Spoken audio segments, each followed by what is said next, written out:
ہے سمجھنا کہ مر گئے معاذ اللہ، مٹی میں ہو گئے، آج کی تاریخ میں اور آج کے دن میں زندہ نہیں۔ سنا رسول پاک تو ولادت سے پہلے بھی زندہ تھے۔ السلام علیکم۔ آج کی ویڈیو کا ٹاپک یہ ہے کہ نبی کریم صلی اللہ علیہ وسلم ہمیں دیکھ رہے ہیں اور ہماری باتوں کو سن رہے ہیں یا نہیں، اور نبی کریم صلی اللہ علیہ وسلم ہر جگہ حاضر ناظر ہیں یا نہیں۔ تو علماء کرام کی ویڈیو کی طرف چلتے ہیں۔ سب سے پہلے ڈاکٹر طاہر القادری کی ویڈیو دیکھتے ہیں، جو کہ بریلوی فقہ سے تعلق رکھتے ہیں کہ وہ اس بارے میں کیا کہتے ہیں۔ آپ سے گزارش ہے کہ آپ یہ ویڈیو مکمل ضرور دیکھیے گا تاکہ اس مسئلے کی حقیقت کو آپ سمجھ سکیں اور خود فیصلہ کر سکیں کہ کس مولانا کا موقف زیادہ مضبوط ہے اور آپ کو مطمئن کرنے والا اور قرآن و حدیث کے زیادہ قریب ہے۔ یہ خیال کرنا، آقا علیہ السلام کو یہ سمجھنا یہ عقیدہ رسالت کے خلاف ہے۔ کنتو نبیم وآدم بین الروح والجسد، حضرت آدم پیدا نہ ہوئے تھے تب بھی زندہ نبی تھے، آج بھی زندہ ہیں۔ حدیث پاک سنیے کہ کس طرح زندہ ہیں یا نہیں۔ ابو داؤد سیاستہ کی حدیث اور حدیث صحیح، حدیث نمبر 1047، اوس بن اوس حدیث کے راوی ہیں۔ آقا علیہ السلام نے فرمایا، لوگو اکثروا علی من الصلاۃ فی یوم الجمعہ، لوگو جمعہ کے دن مجھ پر بڑی کثرت سے درود و سلام پڑھا کرو۔ فإن صلاتکم معروضۃ علی، تمہارا درود و سلام میرے اوپر پیش کیا جاتا ہے۔ اگر معاذ اللہ مر کے مٹی ہو گئے ہوں تو پیش کس پر کیا جاتا ہے؟ جو مر کے مٹی ہو جائے اس پر درود و سلام پیش کیا جا سکتا ہے؟ آقا نے فرمایا پیش کیا جاتا ہے۔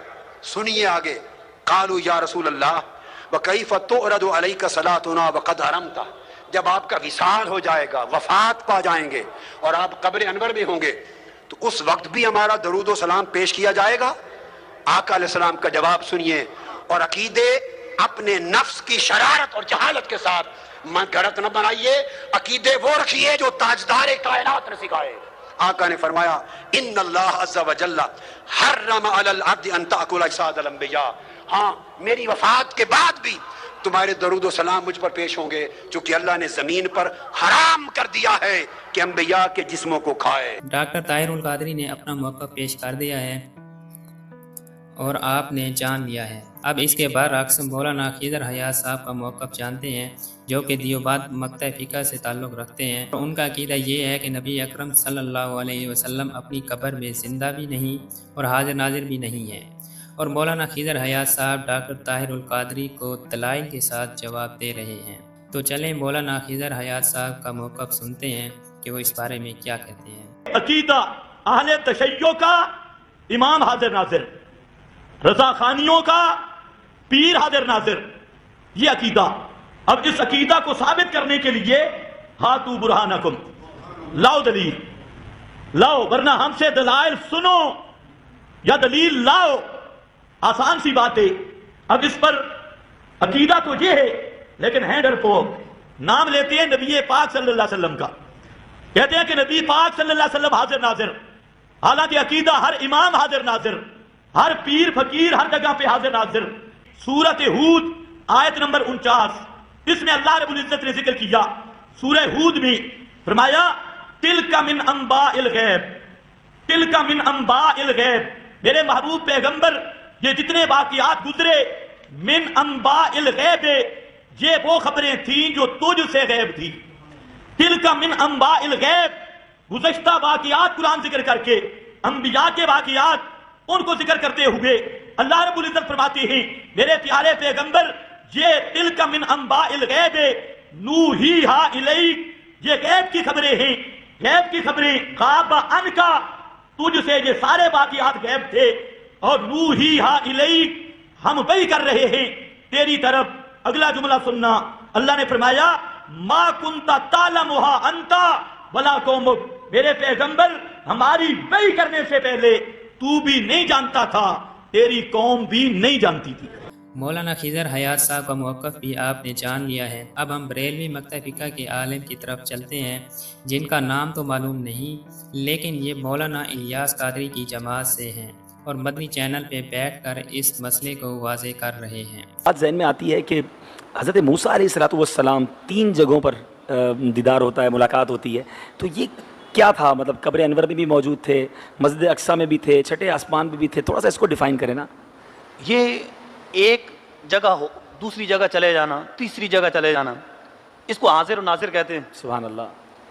اہل سنت کا یہ عقیدہ ہے ماشاء کہ اللہ. سرکار دو عالم صلی اللہ علیہ وسلم اپنی قبر انور میں آرام فرما ہے اور تمام عالم کو اس طرح دیکھ رہے ہیں جس طرح ہتھیلی میں کوئی چیز. ماشاء اللہ. طبرانی کی حدیث پاک ہے، کنز العمال میں ہے، سرکار دو عالم صلی اللہ علیہ وسلم فرماتے ہیں اللہ عز و جل نے مجھ کو زمین میرے لیے اٹھا دی تو انما انا انظر الیہا و الی ما هو کائن فیہا، تو میں دنیا کو اور جو کچھ دنیا کے اندر ہے ہر چیز کو دیکھ رہا ہوں. الی یوم القیامہ، قیامت تک دیکھ رہا ہوں.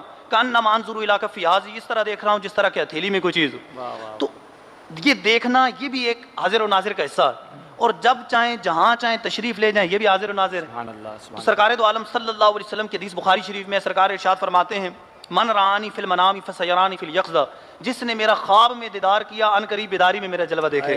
تو دنیا کے کونے کونے میں سرکار خواب میں دیدار کراتے ہیں تشریف لا کر، کیونکہ من رآنی فی المنام فرال حق، جس نے مجھے خواب میں دیکھا اس نے مجھ ہی کو دیکھا، اس نے حق دیکھا. سرکار علیہ السلام خود تشریف لے جا کر دیدار کراتے ہیں اور پھر خواب میں بھی کراتے ہیں فسیرانی ان قریب. قبر میں تو ہر کوئی دیکھے گا، قبر میں نہیں، فسیرانی سین قریب کے لیے، ان قریب بیداری کے اندر بھی میرا جلوہ دیکھے گا. اس لیے اعلیٰ حضرت نے بیداری کے اندر دیدار کیا. دوسری دفعہ حج پر تشریف لے کر گئے. امام جلال الدین سیوطی شافعی علیہ الرحمہ نے 75 مرتبہ بیداری کے اندر سرکار علیہ السلام کا دیدار کیا. سبحان اللہ. سبحان اللہ. سبحان اللہ. جہاں چاہیں تشریف لے جائیں. تو یہ اس کا ظہور ہو رہا ہے کہ موسیٰ علیہ السلام قبر انور میں موجود ہیں، پلک جھپکنے میں موجود ہے. تو پیارے آقا نے کہاں سے دیکھا ان کو؟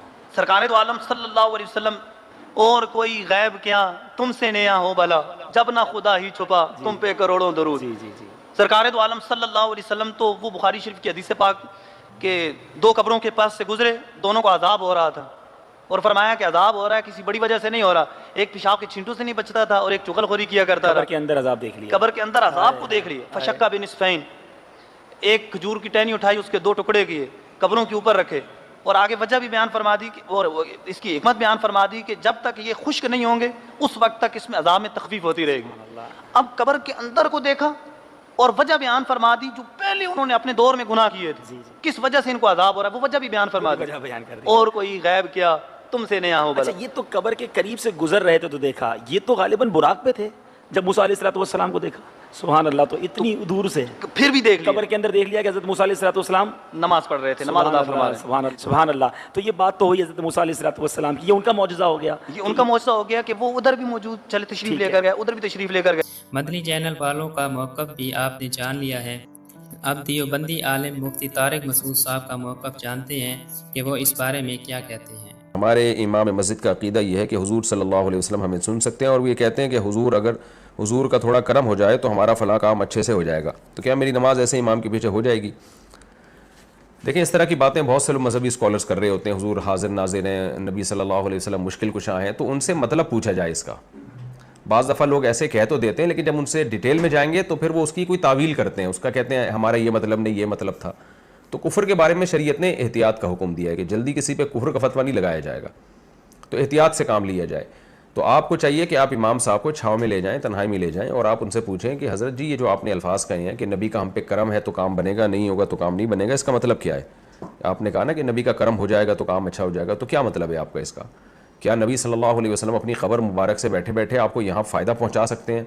کیا آپ کو اللہ نے اختیارات دیے ہوئے ہیں؟ اگر وہ اس طرح کی بات کرتے ہیں تو بھائی یہ تو سیدھا سیدھا کفر ہے. اسی طرح یہ جو کہا کہ وہ ہمیں سن سکتے ہیں، تو آپ کہیں کیا مطلب؟ وہ جب بھی کوئی دنیا میں جہاں سے بھی بات کرے گا پیغمبر صلی اللہ علیہ وسلم براہ راست اس کی بات سن رہے ہیں، تو یہ تو ایسی چیز ہے جو کہ شرک میں آتی ہے. ظاہر ہے 24 گھنٹے ہر وقت ہر ایک کی بات سننے کی طاقت تو صرف اللہ کے پاس ہے، مخلوق کے پاس نہیں ہے یہ طاقت، اور نہ اللہ نے یہ طاقت کسی کو دی ہے. وقتی طور پر معجزے کے طور پر کرامتی طور پہ کوئی سن لے، اللہ کسی کو سنا دے ایک الگ بات ہے، لیکن اختیار دے دینا ہر وقت ہر ایک کی بات سننے کا یہ صرف اللہ ہی کے پاس ہے یہ اختیار. تو اس لیے یہ تو ان سے امام صاحب سے پوچھیں، اگر وہ کہتے ہیں اسی طرح کوئی تعویل نہیں کرتے اور ایز اٹ از ان کا عقیدہ ہے تو پھر بھائی یہ تو شرک ہے، مشرک کے پیچھے نماز نہیں ہو.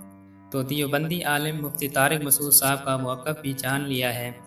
اب ہم اہل حدیث عالم کی ویڈیو دیکھتے ہیں جن کا نام قاری خلیل الرحمن جاوید صاحب ہے. یہ بھی اپنا موقف پیش کر رہے ہیں کہ حقیقت تو اور بات سننے میں آتی ہے اولیاء اللہ کے بارے میں. وہ کہتے ہیں جی کہ یہ فوت نہیں ہوئے ہیں. مطلب جب ان سے کہا جاتا ہے کہ آپ یہ تو مر چکے ہیں، آپ ان سے یہ فوت ہو چکے ہیں، دنیا سے جا چکے ہیں، آپ ان سے کیا مانگتے ہو؟ وہ کہتے ہیں نہیں یہ فوت نہیں ہوئے ہیں، یہ پردہ فرما گئے. اس کی بھی ذرا وضاحت فرما دیجیے۔ اصل میں پردہ فرما جانے کا لفظ وہی لوگ استعمال کرتے ہیں جو یہ سمجھتے ہیں اور عقیدہ رکھتے ہیں کہ نیک لوگ جو ہیں وہ فوت نہیں ہوتے۔ میں سمجھتا ہوں دیکھیے ہماری نظر میں نبی کریم صلی اللہ علیہ وسلم سے بڑھ کر اس دنیا میں کوئی نہ نیک ہے نہ کوئی برگزیدہ ہے، وہ بھی دنیا سے چلے گئے، اور صحابہ کرام نے آپ کو غسل بھی دیا، آپ کو کفن بھی دیا اور آپ کو دفن بھی کیا۔ اگر صحابہ کرام کا یہ عقیدہ اور نظریہ ہوتا کہ نیک لوگ فوت نہیں ہوتے تو وہ نبی کریم صلی اللہ علیہ وسلم کو کبھی دفن نہ کرتے۔ آپ دیکھیں کہ اس وقت اتنا صدمے کا عالم تھا کہ حضرت عمر جیسا بہادر انسان یہ بات نہیں سمجھ سکا اور وہ تلوار بے نیام کر کے مسجد نبی میں کھڑا ہو گیا۔ خبردار کسی نے کہا اگر حضور فوت ہو گئے تو میں گردن مار دوں گا۔ سارے صحابہ مسجد نبی میں بیٹھے ہیں، خاموش بیٹھے ہیں، اور حضرت عمر یہ تلوار لے کر کھڑے ہوئے۔ کسی نے کہا حضور فوت ہوئے تو میں گردن مار دوں گا، نبی فوت ہی نہیں ہوتا۔ صدیق اکبر رضی اللہ تعالیٰ عنہ آئے، پہلے اپنی بیٹی کے گھر حضرت عائشہ کے گھر گئے۔ اللہ کے نبی کا جسد اطہر وہاں موجود تھا، آپ کی جسم اطہر پر ایک یمنی چادر تھی، وہ ڈلی ہوئی تھی۔ انہوں نے پیشانی سے وہ چادر ہٹائی، پیشانی کا بوسہ لیا اور کہا کہ اللہ آپ پر دو موتیں نہیں لائے گا، یہی ایک موت ہے جو آ چکی ہے۔ پھر یہ بوسہ لے کر واپس مسجد میں آئے۔ حضرت عمر جب دیکھا کہ وہ تلوار لیے کھڑے ہیں، یہ سیدھا ممبر پہ چڑھے گئے۔ حضرت عمر کے قول کی، بات کی، غصے کی کوئی پرواہ نہیں کی، ممبر پہ چڑھ گئے اور فرمایا کہ سنو، من کان یعبد محمدن فإن محمدن قد مات۔ جو شخص تم میں سے محمد صلی اللہ علیہ وسلم کی عبادت کرتا تھا وہ سن لے کہ اس کا معبود آج فوت ہو گیا ہے۔ قد مات، موت کے لفظ استعمال کیے صدیق اکبر نے، کہ جو شخص یہ سمجھتا ہے کہ وہ اللہ کے رسول کی عبادت کرتا تھا وہ سن لے کہ اس کا معبود فوت ہو گیا۔ ٹھیک ہے۔ ومن کان یعبد اللہ، اور جو اللہ کی بندگی کرتا ہے، فإن اللہ حی لا یموت، وہ سن لے کہ اس کا معبود زندہ ہے اور ایسا زندہ ہے کہ اس پر کبھی موت نہیں آئے گی۔ پھر اب یہ دونوں دعوے اور دونوں جلیل القدر صحابہ کرام کے دعوے معمولی نہیں ہیں، اور صحابہ کرام کو معلوم ہے کہ ابو بکر صدیق کی بھی بڑی فضیلت اللہ کے نبی نے بیان فرمائی اور حضرت عمر کی بھی اللہ کے رسول نے بڑی فضیلت بیان فرمائی، لیکن دونوں کے ابھی دعوے ہیں، دلیل کسی کی نہیں ہے۔ اب صحابہ کرام نے کس کی بات کو مانا؟ صدیق اکبر رضی اللہ تعالیٰ عنہ نے دلیل دی، انہوں نے کہا قرآن مجید میں اللہ رب العالمین کہتا ہے وما محمد الا رسول قد خلت من قبلہ الرسل افإن مات او قتل انقلبتم علی اعقابکم، کہ محمد صلی اللہ علیہ وسلم بھی ایک رسول ہیں، باقی آپ سے پہلے بھی انبیاء آئے اور چلے گئے، اگر آپ بھی چلے جائیں گے تو کیا تم اسلام سے منحرف ہو جاؤ گے، اسلام سے ہٹ جاؤ گے؟ اگر آپ فوت ہو جائیں یا قتل ہو جائیں، دونوں لفظ قرآن نے استعمال کیے، افإن مات او قتل، کیا آپ اگر فوت ہو جائیں یا قتل ہو جائیں تو تم اسلام سے منحرف ہو جاؤ گے، ایڑیوں کے بل پلٹ جاؤ گے؟ پھر کہا کہ قرآن میں اللہ رب العالمین کہتا انک میت وانہم میتون، اے حبیب آپ بھی دنیا سے جانے والے ہیں، فوت ہونے والے ہیں، اور یہ جو کافر آپ کی دن رات موت کی دعائیں کرتے ہیں یہ بھی دنیا سے جانے والے ہیں۔ افإن مت فہم الخالدون، اگر آپ فوت ہو جائیں تو کیا یہ ہمیشہ رہیں گے؟ انہوں نے بھی تو جانا۔ ٹھیک ہے۔ تو صدیق اکبر نے جب یہ دلائل دیے تو صحابہ کرام کو شرح صدر اللہ نے عطا کی اور سب کی سمجھ میں آ گیا، حتیٰ کہ عمر کی سمجھ میں بھی آ گیا اور انہوں نے وہ تلوار نیام میں ڈال دی۔ اور حضرت عمر کہتے ہیں کہ ہمیں ایسا لگا کہ جیسے یہ آیات اتری ہی آج ہیں، یعنی ہمارے ذہنوں سے ہی نکل چکی تھی۔ صدیق اکبر نے کہا تو ہمیں سارا یاد آنا شروع ہو گیا کہ یہ تو اللہ کے نبی نے فرمایا تھا اور یہ تو قرآن مجید کی آیات ہے۔ تو سب نے اس کو مان لیا اور مان کر ہی ابو بکر صدیق کو خلیفہ بنایا، اس لیے کہ مانا کہ اللہ تبارک و تعالیٰ کے رسول فوت ہو گئے ہیں، آپ کو دفن کیا، مانا کہ اللہ کے رسول فوت ہو گئے، دفن زندوں کو تو نہیں کیا جاتا۔ آج کوئی بڑے سے بڑا دل گردے والا کوئی ایسی جرت کر سکتا ہے کہ اپنے زندہ باپ کو جا کر کے دفن کر دے؟ پھر ہم صحابہ کے بارے میں یہ کیسے تصور کریں کہ انہوں نے زندہ رسول کو جا کر کے مٹی میں دفن کر اللہ اکبر۔ دیا؟ صحابہ کرام کے ساتھ بھی بہت بڑا الزام ہے یہ عقیدہ رکھنا کہ اللہ کا نبی فوت نہیں ہوا، ایسا عقیدہ بالکل باطل ہے۔ قرآن کہتا ہے اور قرآن مجید کی تصدیق ہے، جب انبیاء دنیا میں زندہ نہیں بچے پھر انبیاء سے زیادہ بڑی ہستی دنیا میں کوئی نہیں جس کو ہم موت سے بری اور ذمہ کریں۔ آخر میں ہم جاوید کامدی صاحب جو کہ مذہبی اسکالر ہیں ان کا موقف بھی جانتے ہیں کہ وہ اس بارے میں کیا کہتے ہیں۔ صلی اللہ علیہ وسلم اپنی دنیاوی قبر میں زندہ ہیں یا ان کی روح مبارک جنت کے اعلیٰ مقام پر ہے؟ یہ بات کبھی میری سمجھ میں نہیں آئی کہ لوگ اس کو باور کیسے کر لیتے ہیں۔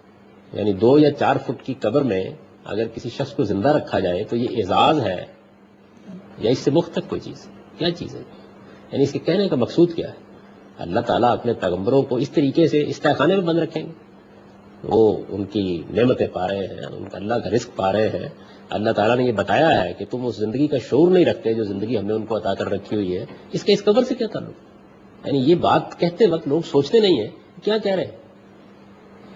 صدیوں کے لیے، ہزاروں سال کے لیے کسی شخصیت کو جو خدا کی محبوب ترین شخصیتوں میں سے ہے اس کو 4 فٹ کی قبر میں بند کر دیا جائے. کیا چیز؟